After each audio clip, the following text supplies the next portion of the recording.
त्योहार पूरा हो गया और फिर से लौट जाएंगे वो परिंदे उन शहरों की तरफ जहाँ से वो आए थे। त्योहार का मौसम कुछ ऐसा होता है जैसे किसी सूखे पेड़ पर अचानक हरियाली लौट आई। गांव की गलियों में हंसी की आवाज़ें गूंजने लगती हैं। चौपालों पर पुरानी बातें फिर से ताज़ा हो जाती हैं और माँ के चेहरे पर वो मुस्कान लौट आती है जो साल भर शहर की दूरी ने छीन ली होती है। हर साल की तरह इस बार भी त्यौहार आया।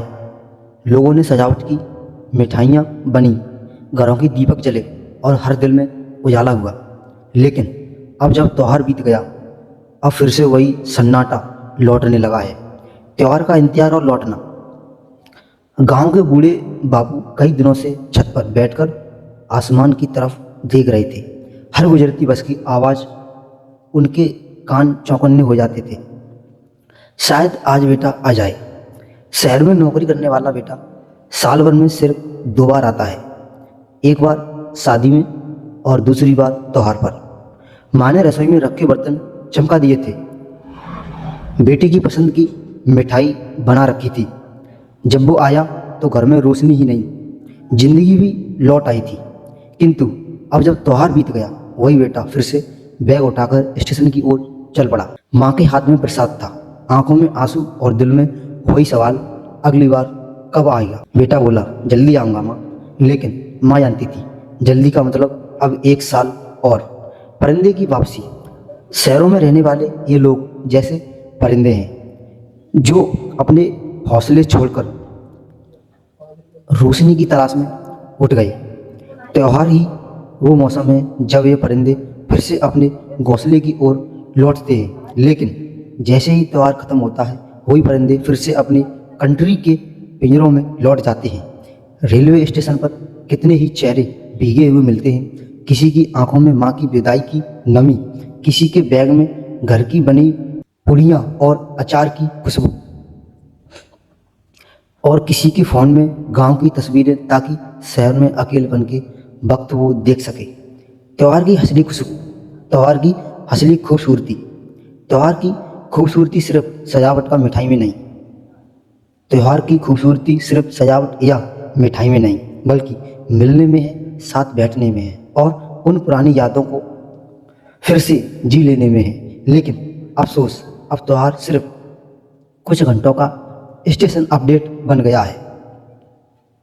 लोग घर तो आते हैं, पर साथ में ऑफिस की मीटिंग्स भी लाते हैं। माँ रसोई में खाना बनाती रहती है और बेटा सोफे पर मोबाइल में डूबा रहता है। फिर भी माँ कहती है, कोई बात नहीं, बस तू घर आया ही बहुत है। शहर और गांव के बीच का फासला। शहर अपने में चकाचौंध रखता है, लेकिन उसमें अपनापन नहीं। वहाँ ऊंची इमारतें हैं लेकिन छाँव नहीं, वहाँ सैलरी है लेकिन सुकून नहीं। इसीलिए जब ये परिंदे त्योहार पर लौटते हैं तो महसूस करते हैं कि घर की रोटी या स्वाद किसी होटल की थाली से लाख गुना ज़्यादा मीठा है।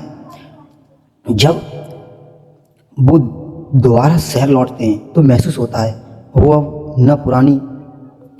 न पूरी तरह गांव के रहे, न पूरी तरह शहर के, एक बीच की दुनिया में जी रहे हैं। यहाँ दिल गांव में है और शरीर शहर में। माँ बाप का खाली घर।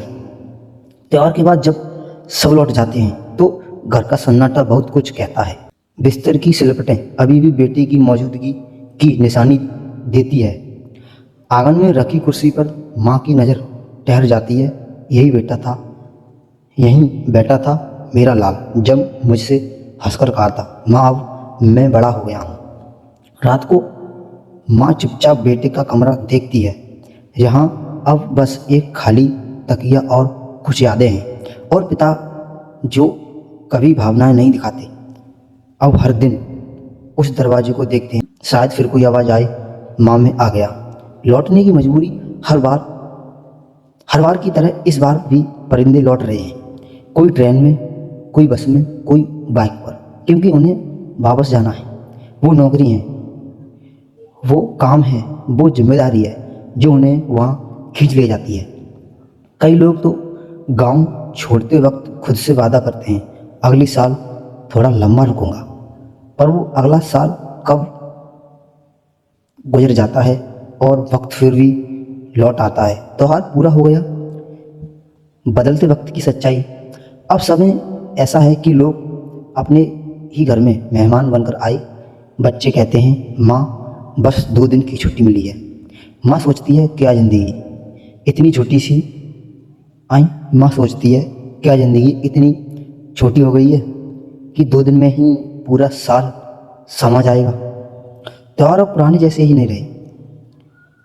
पहले यहाँ लोग एक दूसरे से घर जाकर गले मिलते थे।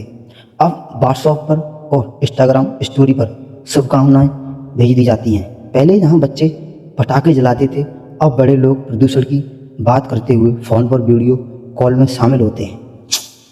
रिश्तों की गर्माहट। त्यौहार पर असली मतलब है रिश्तों में गर्मी लाना। जो ठंडी पड़ गई है दूरियों और व्यवस्थाओं में, लेकिन अब रिश्ते भी मोबाइल नेटवर्क जैसे हो गए हैं। कभी कनेक्ट कभी नो सिंगल। फिर भी जब गांव के त्यौहार पर मिलते हैं, फिर भी जब गांव के लोग त्यौहार पर मिलते हैं तो लगता है वक्त जैसे ठहर गया हो।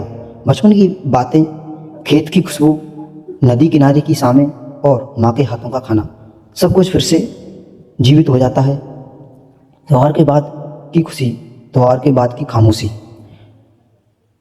अब जब सब चले गए तो चौपाल फिर से सन्नाट है। गांव के रास्ते फिर सूने हैं और हवा में अब वो मिठाई की खुशबू नहीं, बस धूल उड़ती है। माँ की आंखें अब भी दरवाजे पर टिक जाती हैं, कहीं कोई लौट आए गलती से। शहर के लोगों के लिए त्यौहार खत्म, पर गांव के बूढ़ों के लिए त्यौहार की खामोशी की शुरुआत होती है। एक अधूरी उम्मीद। हर त्यौहार एक नई उम्मीद छोड़ जाता है, शायद अगले साल कुछ और लोग लौटेंगे। पर हर साल ये उम्मीद थोड़ी और कमज़ोर हो जाती है। फिर भी गांव के लोग भरोसा नहीं छोड़ते, क्योंकि उम्मीद ही उनका त्यौहार है। और वो परिंदे जो लौट जाते हैं शहर की ओर, वो भी हर रात छत पर खड़े होकर आसमान देखते हैं। यहाँ से वो आए थे, शायद वही अब भी घर कहलाता है। त्यौहार खत्म हो जाते हैं पर यादें नहीं। लौटने की मजबूरी होती है पर मन वही रह जाता है। माँ के हाथों की खुशबू में, पिता की आँख की चमकों में और उस मिट्टी की खुशबू में जो हर बार पुकारती है कब लौटोगे मेरे परिंदे। त्यौहार सिर्फ आने का नाम नहीं, बल्कि हर उस लौटने की याद का नाम है जो हमें सिखाती है कहीं ना कहीं अब भी हमारा असली घर वही है। यहाँ हमारी माँ हमारी राह देख रही है।